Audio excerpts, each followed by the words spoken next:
The prairie stretched endlessly under the fading orange sun, rolling like a worn blanket across the land. Caleb Thorne rode the boundary fences out of habit more than need. His ranch was quiet, his cattle well fed, and there hadn't been rustlers around in years. But a man raised alone learned to trust the routine of checking things for himself. His horse, Jasper, breathed softly as he walked, the saddle creaking in a familiar rhythm Caleb had come to find comfort in. He was thinking of turning back. There was bread cooling back at the house, and he still had tack to mend, when he noticed something that didn't belong. A small shape near the old cottonwood tree beside the creek, too still to be an animal, too small to be a grown wanderer. Caleb narrowed his eyes, tugged lightly on the reins, and coaxed Jasper closer. The shape shifted. A child. Caleb felt his stomach tighten. This land was quiet. Children didn't just appear on rancher property in the middle of dusk unless something had gone terribly wrong. He raised his voice only enough to carry. "Hey there. You hurt?" The little girl stepped out from behind, the tree just far enough for him to see her face. She looked about 7, maybe 8, wearing shoes held together by string, a dress faded almost white by sun and travel. Her hair was braided unevenly, as though done in a hurry by someone too exhausted to care about straight lines. She clutched a burlap sack to her chest like it was everything she owned. She didn't run. She didn't cry. She simply looked up at him with the resigned steadiness of someone who'd grown used to adults, disappointing her. "Sir," her voice trembled on the word. "Can you help my mama?" Caleb slid off Jasper in a heartbeat. "Where is she?" The girl pointed with a tiny, dirt-smudged finger toward the back of the cottonwood. She followed him as he walked, staying close, as though afraid he might vanish if she blinked. Behind the tree sat a woman leaning against the trunk, her dress torn at the hem, her hair falling loose around her shoulders. Her face was pale in a way that wasn't natural. Exhaustion clung to her like a shroud. But what struck Caleb hardest was that she wasn't alone.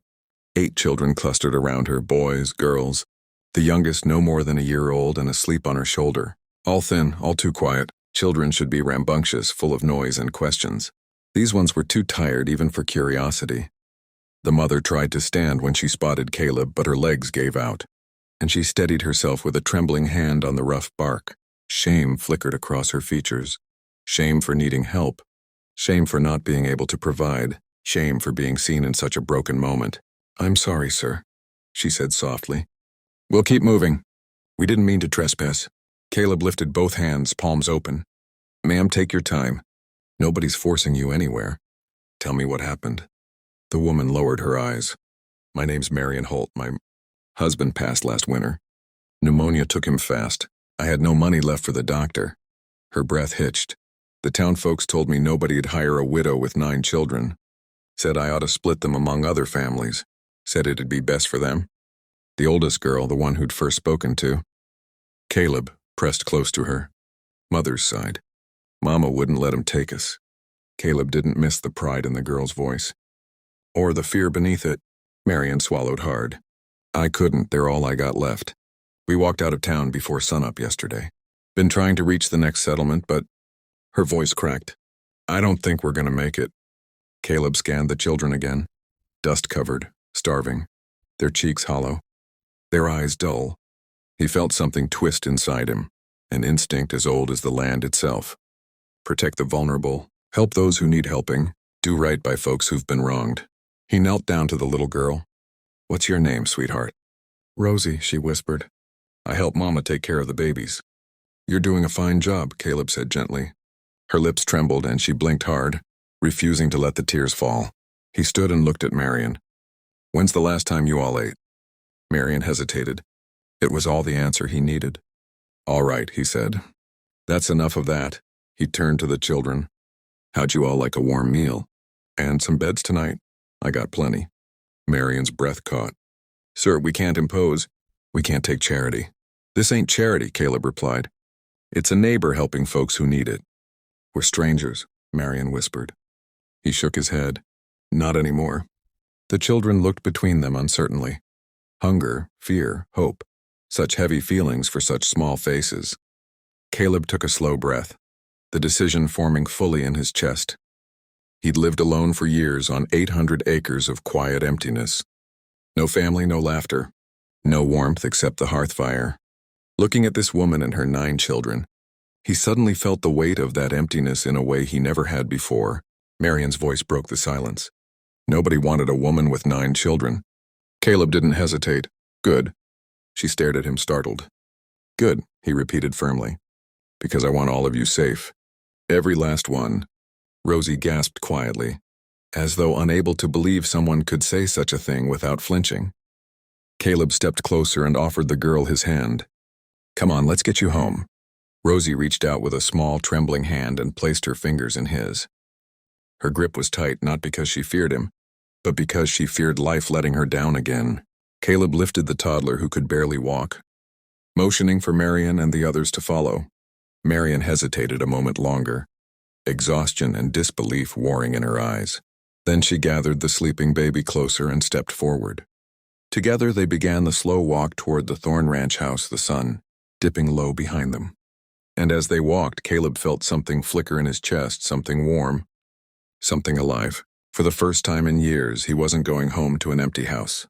He was leading a family toward safety. And maybe, just maybe, toward a new beginning. Dipping. The Thorn Ranch house glowed like a beacon in the cool night, warm light spilling from its windows and cutting through the darkness of the prairie. The lantern Caleb kept burning on the porch swayed gently in the breeze, its flame steady, welcoming. Marion stopped at the edge of the porch steps and looked up at the house as if she couldn't quite believe it was real. To her it must have seemed impossibly solid, impossibly safe. After weeks of dust roads, nights under trees, and fear gnawing at her ribs, this sight felt like stepping into a storybook she didn't trust belonged to her. The children didn't wait for permission. When Caleb pushed the door open, the warmth hit them first, the smell of baking bread, the quiet crackle of the fire, the soft golden glow that lit the wooden floors. The youngest one stepped inside on hesitant feet, then with growing boldness, as though the house itself were whispering, "You're welcome here." Rosie let go of Caleb's hand and rushed forward with her siblings, her braids bouncing as she explored the big room with wide eyes. Marion stood frozen on the threshold, the baby heavy against her shoulder. The little one stirred but didn't wake. Marion's fingers tightened around him. She had carried him across miles of empty land without once allowing herself to stop. Stopping had always meant danger. Stopping meant fear could catch up. Now she stood motionless, because she was terrified to believe. This moment was different. Caleb came back to her, his boots knocking softly on the boards. "You all right out here?" Marion nodded, though she clearly wasn't. "I just don't want to make trouble." He leaned against the door frame and looked at her gently. "You're not making trouble. You're bringing life into a house that's been empty too long." Her throat tightened. "I don't know why you're doing this." "I told you already," he said. "A man with space ought to share it. A man with food ought to feed those who need feeding. And a man with a big empty house." He looked toward the children inside, scattered like lost lambs rediscovering joy. Well, he ought to let it be a home. Marion blinked fast. "I can work. I can cook, clean, sew. We're not helpless." "I never said you were," Caleb replied. "You're just tired." "There's a difference." Rosie popped back into view inside the doorway, her voice bubbling with excitement. Mama, come look." There's blankets, real soft ones, and a bed by the fireplace." A small giggle escaped one of the younger boys at Rosie's enthusiasm. It was tiny, barely a puff of sound, but it made something melt inside Marion's chest.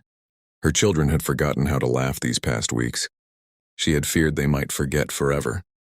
Caleb held out his hand again, a gesture he gave freely, never forcing, never demanding. Marion stared at that hand as if it held the power to fracture her or save her. Then slowly she placed her trembling fingers into his. Inside, the warmth wrapped around her, like a shawl she hadn't known she needed. The children were already exploring in quiet wonder. One child ran his palm along the dining table, mesmerized by the smooth wood. Another tested the rocking chair.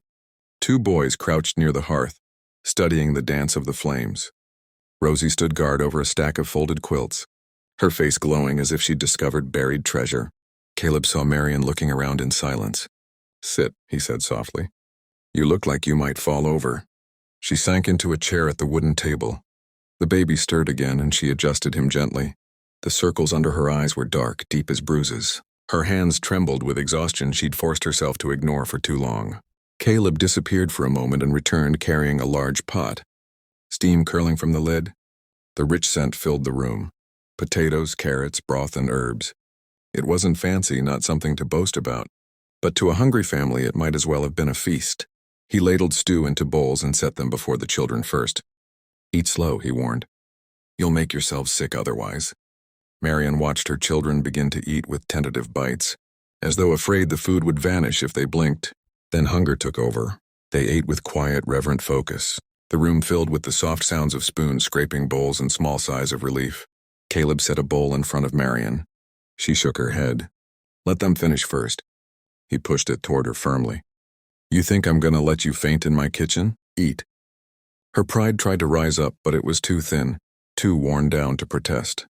She picked up the spoon. The first bite brought tears to her eyes. She swallowed quickly, ashamed of the emotion rising in her chest. It's good, she whispered. Thank you, Caleb replied. When the children finished, he showed them where they could sleep.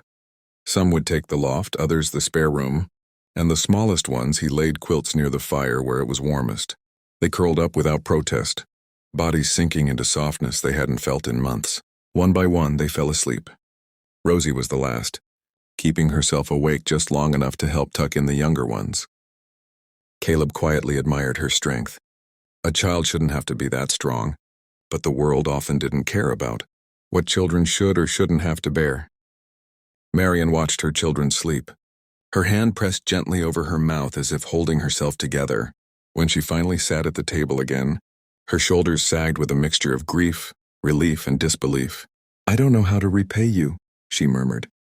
You don't owe me anything, Caleb said, pulling out a chair across from her. I do, she insisted. Nobody wanted us. They looked at my children like burdens. Caleb's voice softened. Those aren't burdens. Those are blessings. She looked up sharply, eyes glassy. I mean that, he continued. This house has been too big and too quiet for years.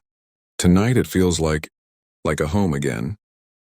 Marian's breath shuddered, and she looked around as though seeing the room with new eyes.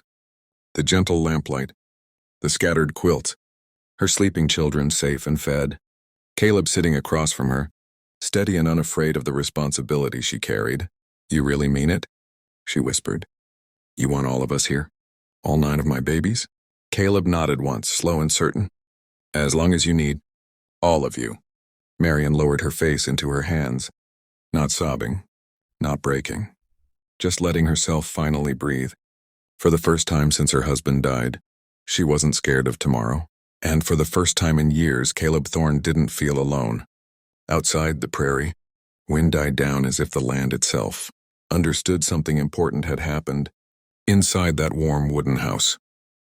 Something new, something good, something that finally felt like family.